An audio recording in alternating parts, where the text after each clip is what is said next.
गंदे पैसे क्या है, थोपा हुआ काम है। किसी जमाने में विदेशी हमलावर आए और इस देश पर हमला किए। हमला करने वाले के साथ हमारे लोगों ने जबरदस्त लड़ाइयाँ लड़ी।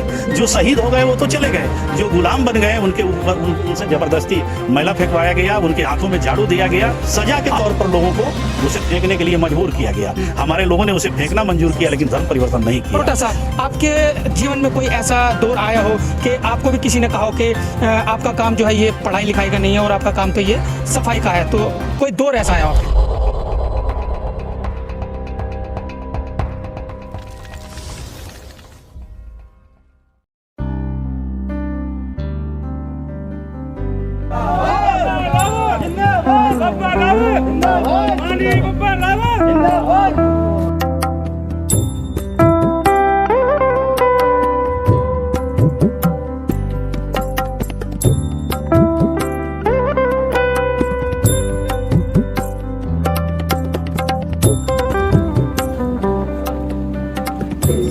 जोरदार तालियों से स्वागत कीजिए राष्ट्रीय अध्यक्ष बब्बन रावत जी आपके बीच में आ चुके हैं।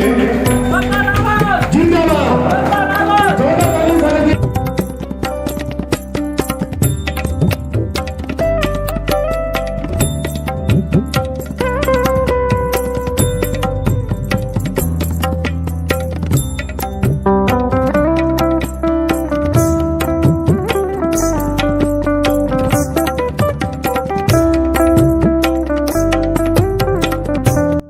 कई उपन्यासों की रचना की है।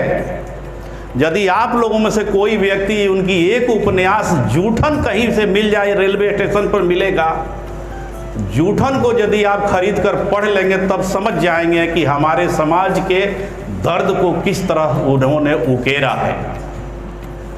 उनकी एक कविता को पार्लियामेंट में एक राज्यसभा के सदस्य ने पढ़ दिया, मनोज झा ने, उस पर पूरे देश में बवाल मचा हुआ है। हमारे यहाँ के एक ठाकुर नेता ने तो कह दिया कि यदि हम पार्लियामेंट में होते हैं तो ये कविता पढ़ने वाले की जीभ काट देते हैं। जय भीम, जय भीम, जय भीम। जिला उद्योग केंद्र जाइएगा, आप कोई व्यापार करना चाहते हैं, उद्योग बनाना चाहते हैं, आपको जानकारी नहीं है, आप जिला उद्योग केंद्र जाइएगा, वहां महाप्रबंधक होते हैं, सहायक प्रबंधक होते हैं, आप उनसे गाइडलाइन मांगिएगा, वो देंगे।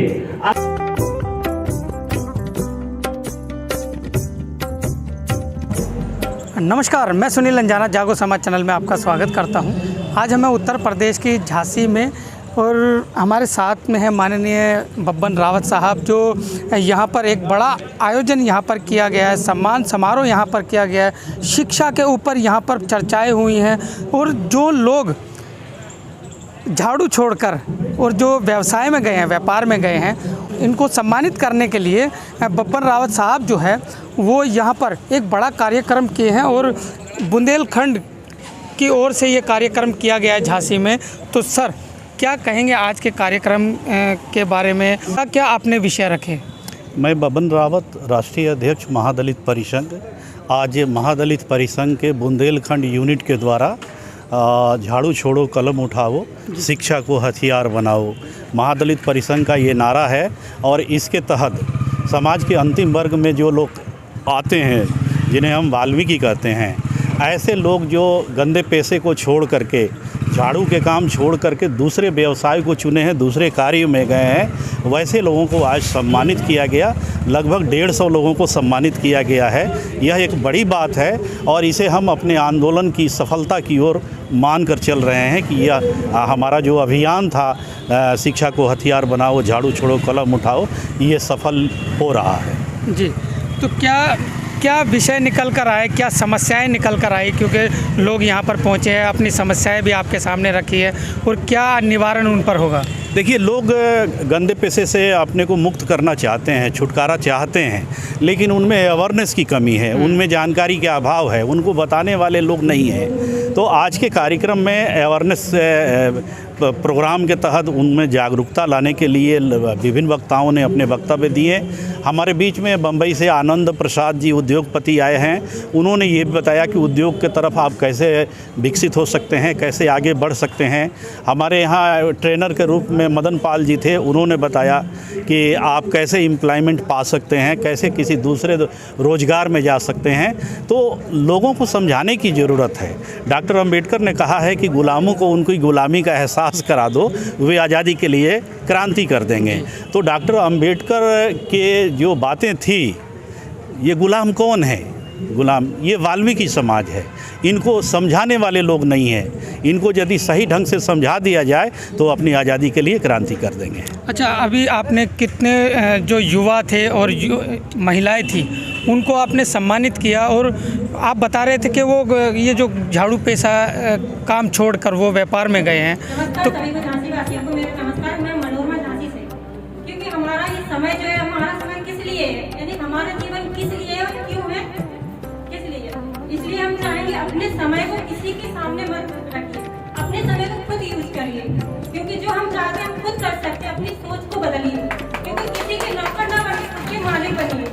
जो हम अभी तक अपने जीवन को किसी के और के हवाले, किसी को मालिक बनाने के चक्कर में अपना सारा टाइम उनको दे देते हैं, तो खुद के मालिक बनिए। मेरा यही सजेस्ट कहना है कि आगे कुछ भी यानी प्रॉपर्टी है, कुछ भी बिजनेस है, यानी कुछ भी काम कर सकते हैं। तो थैंक यू।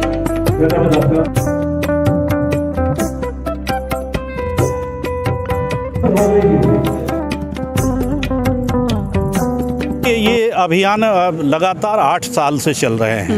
लगातार 8 साल से इस तरह के अभियान चल रहे हैं। आप बाबा साहब अम्बेडकर को पढ़ेंगे तो बाबा साहब अम्बेडकर ने वैचारिक परिवर्तन पर सबसे ज़्यादा जोर दिया था। मैं अपने वक्तव्यों पर मैं किसी को लोन दिलवाने और किसी को नौकरी दिलवाने की बात नहीं करता हूँ। उनका ब्रेन वॉश करता हूँ और मैं कहता हूँ कि आप भी दूसरे की तरह इंसान हैं। आपको भी ईश्वर ने जैसे दूसरे लोगों को बनाया है, आपको बनाया है। ये गंदे पैसे क्या है? थोपा हुआ काम है। किसी ज़माने में विदेशी हमलावर आए और इस देश पर हमला किए। हमला करने वाले के साथ हमारे लोगों ने ज़बरदस्त लड़ाइयाँ लड़ी। जो शहीद हो गए वो तो चले गए, जो गुलाम बन गए उनके ऊपर उनसे ज़बरदस्ती मैला फेंकवाया गया, उनके हाथों में झाड़ू दिया गया। आपको जानकर आश्चर्य होगा, इस देश में जितने भी किले हैं मुग़लों के द्वारा बनवाए हुए, चाहे आगरा के लाल किला हो, चाहे दिल्ली का लाल किला हो, किसी भी किले में शौचालय नहीं मिलेंगे। आप दिल्ली में रहते हैं, आप जाकर देखें, आगरा के लाल किले में शौचालय नहीं मिलेगा। इसका मतलब कि उनकी पर्दा नशीन जो महिलाएं होती थी वो चीनी मिट्टी के बर्तन में शौच किया करती थी, और जिसे सज़ा के तौर पर लोगों को उसे फेंकने के लिए मजबूर किया गया। हमारे लोगों ने उसे फेंकना मंजूर किया, लेकिन धर्म परिवर्तन नहीं किया। तो वैसे लोग जो किसी ज़माने में दबाव में आकर इस काम को स्वीकार किए थे, अब देश में बाबा साहब अम्बेडकर का संविधान लागू हो गया है। संविधान किसी भी आदमी को आगे बढ़ने से रोकता नहीं है। संविधान सबको आगे बढ़ने का अधिकार देता है, चाहे रानी के बेटा हो या मेहतरानी का बेटा हो। अतः हम चाहते हैं कि ये इस गंदे कार्य में जो लोग लगे हैं वे दूसरे कार्यों में जाएं। छोटा सा सब्जी का ठेला लगाएं, छोटा सा काम करें, लेकिन दूसरा काम करें जिससे उनका स्वाभिमान जिंदा रहे और स्वाभिमान के साथ वो गलियों में, बाज़ारों में, सड़कों में चल सकें। उनको देखकर कोई थूके नहीं, उनको देखकर कोई घृणा न करे। इसलिए हम लोग पढ़ लिख करके भी ऊंची से ऊंची शिक्षा लेने के बाद भी अपने पूरे जीवन को हम लोग इसमें लगा दिए हैं। मेरा 40 साल का सामाजिक जीवन है और इस कार्य में मैं लगा हूँ। और जब मैं बाबा साहब अम्बेडकर को पढ़ा तो इसमें लग गया जी। मैंने कोई नौकरी नहीं की। और ईमानदारी से यदि आप समाज सेवा करेंगे तो समाज के आशीर्वाद से सरकार भी आपको जगह दी। और मुझे इस बात का फ़ख्र है कि बिहार सरकार ने 3 बार मुझे मौका दिया बड़े पदों पर, और भारत सरकार ने 1 बार मौका दिया है। जी बिल्कुल। देखिए, बब्बन रावत जी जो है एक बड़ी शख्सियत है और बड़े सुलझे हुए, बड़े एजुकेटेड है, और इनके बारे में जितना बताया जाए वो कम है। लेकिन हम चाहेंगे कि एक बायोग्राफी जो है वो बब्बन रावत साहब की हम आपके सामने पेश करेंगे कि कैसे उन्होंने अपनी एजुकेशन हासिल की, किन किन परिस्थितियों से वो गुजरे हैं और यहाँ तक कैसे पहुँचे हैं, और कैसे उन्होंने पूरे भारत में अपने लोगों के लिए काम किए हैं और उन्हें एकत्रित किया है और उन्हें एक मार्गदर्शन बहुत अच्छे तरीके से, गंभीर तरीके से मार्गदर्शन भी किया है और करते भी आ रहे हैं। तो क्या एक छोटा सा आपके जीवन में कोई ऐसा दौर आया हो कि आपको भी किसी ने कहा हो कि आपका काम जो है ये पढ़ाई लिखाई का नहीं है और आपका काम तो ये सफाई का है, तो कोई दौर ऐसा आया हो आपके? हमारे जीवन में भी, मैं मिडिल स्कूल का विद्यार्थी था, तो सामूहिक सफाई अभियान चलता था गांव के स्कूलों में, और हमारे सामने एक सवाल बनकर उभरा कि ये बब्बन रावत, ये जो गंदा चीज़ है वो उसे आप उठाकर फेंक दो। हमने कहा कि सर हम ये काम नहीं करेंगे, ये हमारे सामने नहीं पड़ा है, किसी दूसरे के सामने ये पड़ा है। तो हमारे शिक्षक ने कहा, दुर्भाग्य ये है कि शिक्षक ने कहा कि बड़ा होकर भी तुमको यही काम करना पड़ेगा। मैंने संकल्प लिया कि नहीं, हम तो नहीं करेंगे, साथ ही साथ अपने समाज में भी इतनी जागरूकता, इतना अवेयरनेस लाएंगे कि समाज भी इस गंदे कार्य को करने के बजाय दूसरे कार्य की तरफ आगे बढ़ेगा। और मुझे लगता है कि मेरा आंदोलन मेरे जीवन काल में ही सफल हो जाए। और मैं देखता हूँ जागो समाज चैनल को, तो जहाँ भी किसी भी तरह के समाज के अंतिम लोगों के साथ अन्याय, अत्याचार, उत्पीड़न होता है, चाहे वो वाल्मीकि समाज हो, चाहे सफाई कामगार समाज हो, चाहे दूसरा कोई भी वीकर सेक्शन के लोग हों, उनके साथ जब अत्याचार होता है तो सबसे पहले जागो समाचार चैनल के लोग जाते हैं और उन घटनाओं को उजागर करते हैं, सरकार के सामने रखते हैं, सरकार के बड़े अधिकारियों के सामने उन घटनाओं को रखते हैं। और जागो समाचार चैनल के माध्यम से बड़ी संख्या में कई समस्याओं का निदान हुआ है, जिसका जीता जागता उदाहरण आप हैं।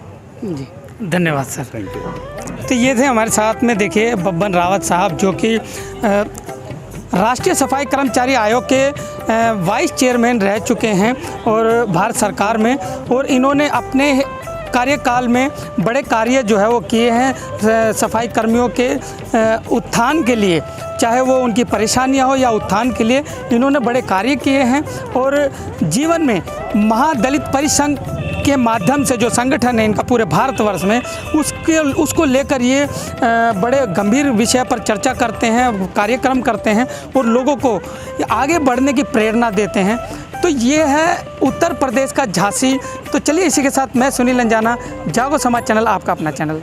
धन्यवाद।